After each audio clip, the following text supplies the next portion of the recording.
What is up, you guys? Welcome to day 18. We are trekking along, and today what we are going to do is get ready to put a final close on this chapter. So this is chapter number 2. We're talking about who you are, ... really, not what someone has told you you are, who you thought that you are, what a parent or teacher told you that you are, like just who you are really. So let's go through 3 quick questions. I'm going to share my own real life answers with you and share some vulnerability if that's okay. And then I have something cool that you can actually like print out and use. You guys have been asking for that. So let's talk about it. All right. So 3 quick questions that could evoke some emotions. You can either type these in the chat or you can write them in your notebook. You can use a blank page in your planner if you want to and keep these in front of you. Zero judgment zone. I'm sharing my own stuff. Cool. So who are you really?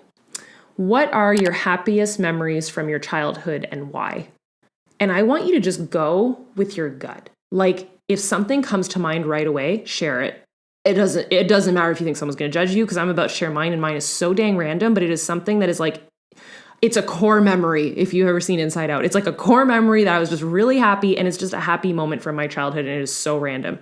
So real life answer from Angie. I remember clipping in my brand new white and orange Walkman, but it was like the one that you could run with.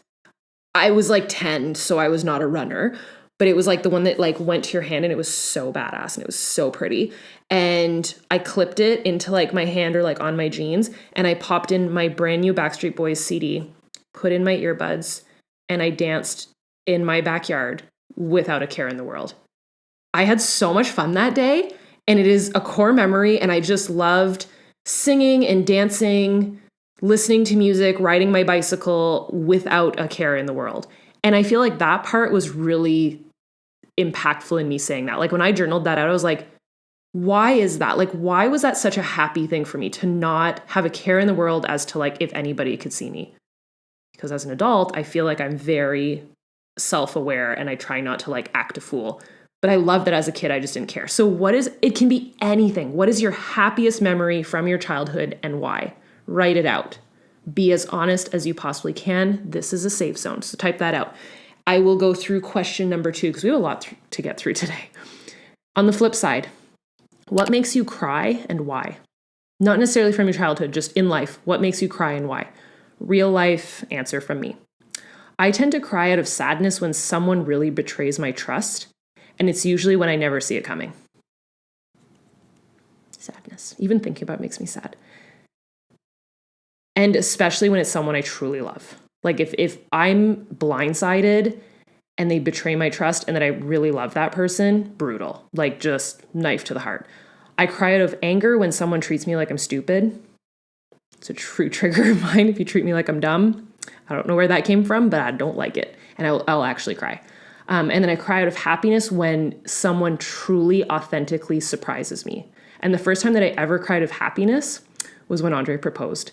And then that just kind of opened up the floodgates for the rest of my life, that if you truly surprise me, like that's how you know it's a really good surprise. I'll cry.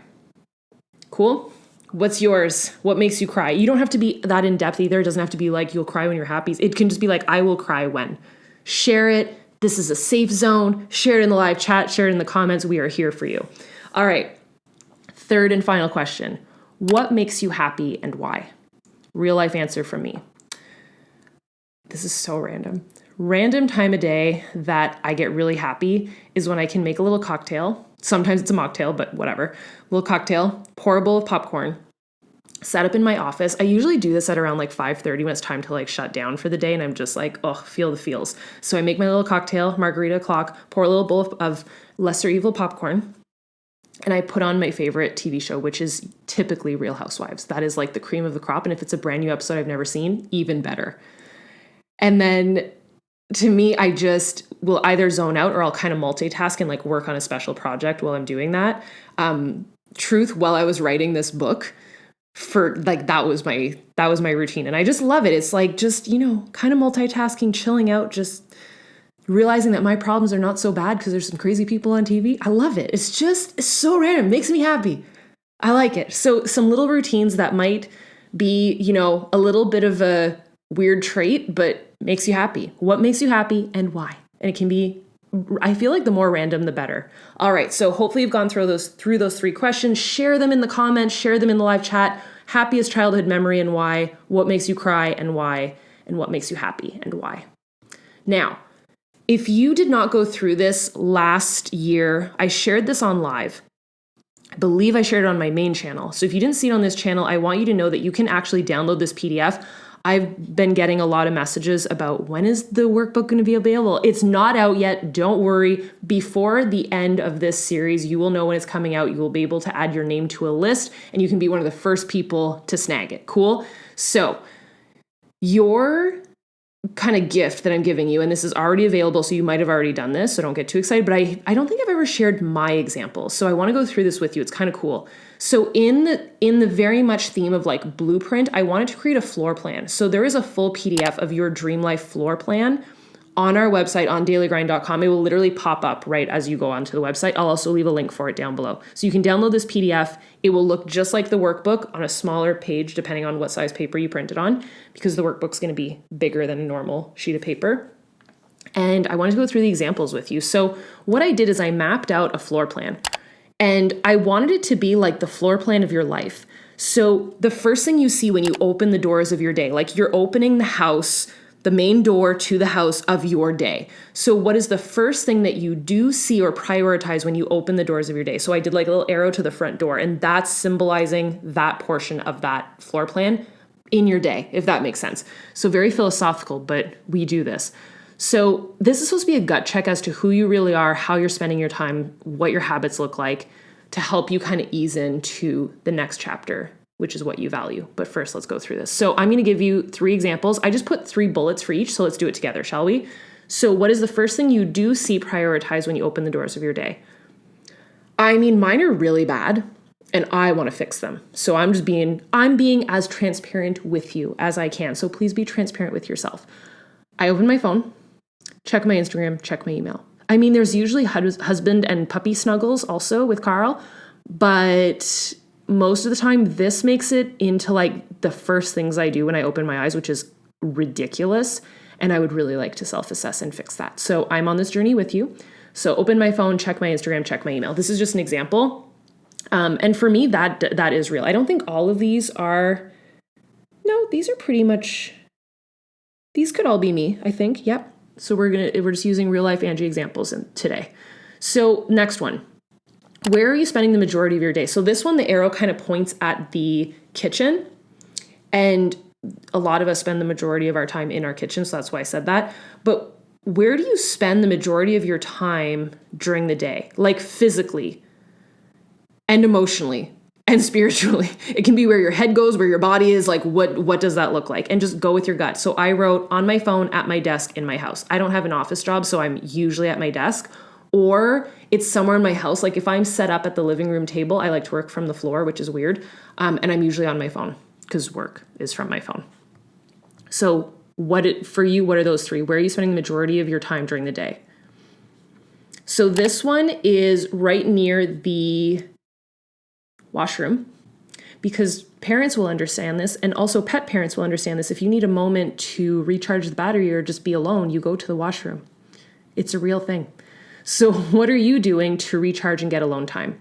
Watch TV, read a good book, yoga, and workouts. So those are things that I do to recharge and get alone time. Love it. So what's yours? 3. What do you do in downtime or when you're bored? So for this, I put the living room just because the TV's there, and that's usually a lot of our answers. So what do you do in your downtime or when you're bored? What I mean by this is when you have a moment of like pause to yourself and you just have an instant second of boredom. And I heard this the other day and I thought it was so true. Is your gut reaction to grab your phone? Like, let's say the perfect example. Let's say you're at a restaurant with friends or a friend or your spouse, and they get up to go to the washroom. We're talking a lot about washrooms today. Let's say they go, is that a Canadian word? Because people make fun of me a lot. Restroom? Sorry if that was also I have Canadianisms. So let's say they get up they leave the table for a minute and you have a second of boredom. Is your gut reaction to grab your phone? What do you do in moments of downtime or boredom? What are your gut reactions? Jump on my phone, turn on the TV, go make food or snacks. That is me, which I would like to work on. So that is in the living room area.